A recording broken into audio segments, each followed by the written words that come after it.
ముందుగా మిత్రులందరికీ శ్రీరామనవమి శుభాకాంక్షలు. మనమైతే ఇప్పుడు తిరుపతి నుండి హైదరాబాద్కి రావడం అయితే స్టార్ట్ అయినాం. ఇక్కడ చూడండి, గుట్ట మీద శ్రీరామనవమి సందర్భంగా అక్కడ నుండి ఇక్కడ వరకు ఎంత బాగా లైట్స్ వేశారో. శ్రీ కోదండ రామస్వామి దేవాలయం ఒంటిమిట్ట. మనం ప్రజెంట్ ఒంటిమిట్టలో ఉన్నాం. చూడండి బోర్డు మీద ఒంటిమిట్ట. ఇంత బాగా గ్రాండ్గా చేస్తున్నారు శ్రీరామనవమి.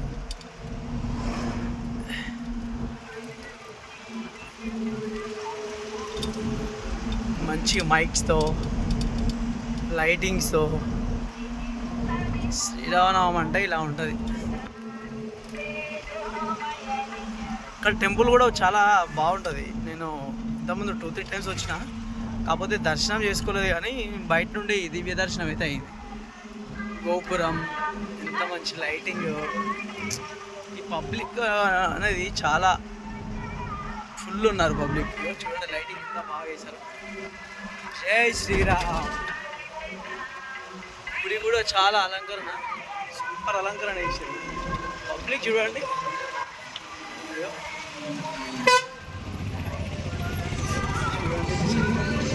ఏకశీల నగరం ఒంటిమిట్ట. పాటలు పాడుతున్నారు, ఇక్కడ డ్యాన్స్, లైటింగ్, కోలాటం ఆడేవాళ్ళు. ఎంత బాగుందో ఒంటిమిట్ట.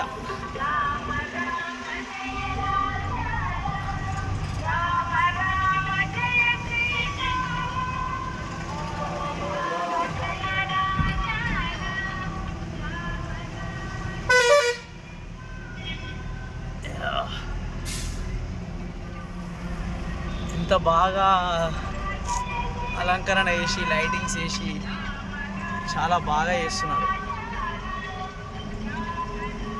జై శ్రీరామ్. నేను ఊర్లో శ్రీరామనవమి జరుపుకోకున్నా అని ఇక్కడ శ్రీరామనవమి చూసినట్టే ఉంది. మార్నింగ్ తిరుపతిలో, ఇప్పుడు ఇక్కడ చూడండి ఎంత మంచిగా చేశారు.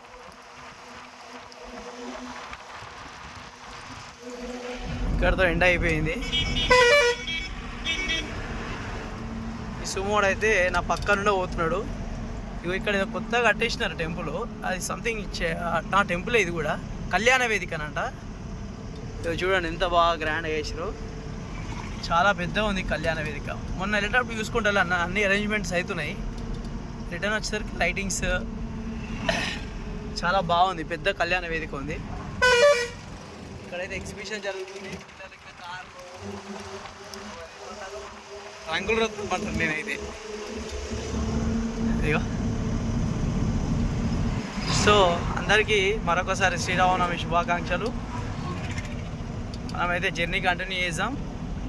అందరూ ఆ శ్రీరాముని, సీతారాముల ఆశీస్సులతో సంతోషంగా ఉండాలని కోరుకుంటూ మీ మనోజ్ కుమార్.